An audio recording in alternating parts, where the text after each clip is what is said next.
Christian here with Barking Dog Studio.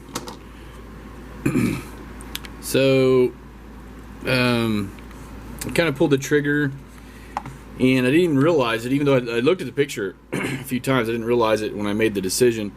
But this is actually similar to how this armor bit is done for the, I don't want to call it box art, but if you go to Otherworld Miniatures, who's a manufacturer of this awesome looking hook horror, and look at the paint job that they have, it is very similar to this. I knew that's where I got the light skin here, but for some reason I was thinking the Caprice was darker, but I just got through looking at the image and it's actually kind of, that dark gray.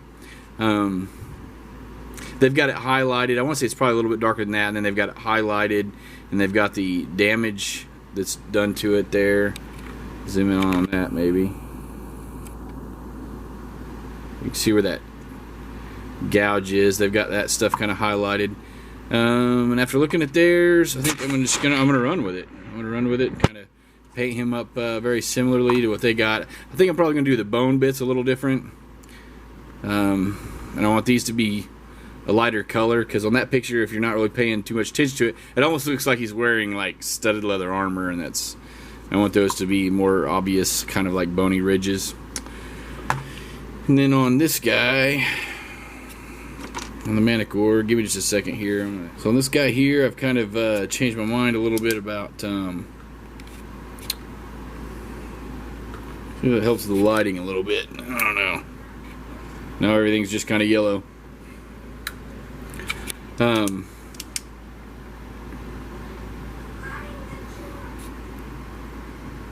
So yeah, as I was saying, I think I am going to go ahead and put the wings on him and then pin him,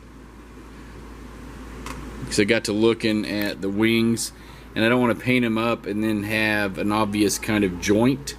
So I'm going to end up using some joint filler. Not very much, because it's very close fit. It's not as close as his tail. His tail is actually a really good fit. I don't need any filler on that one.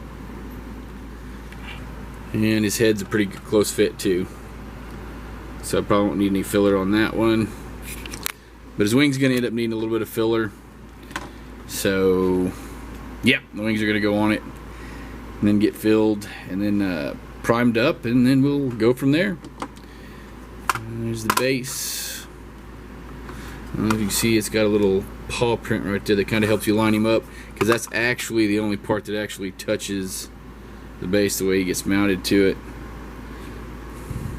So that's actually going to be a lot of fun. I'm kind of looking forward to that. Well, bark on, puppies.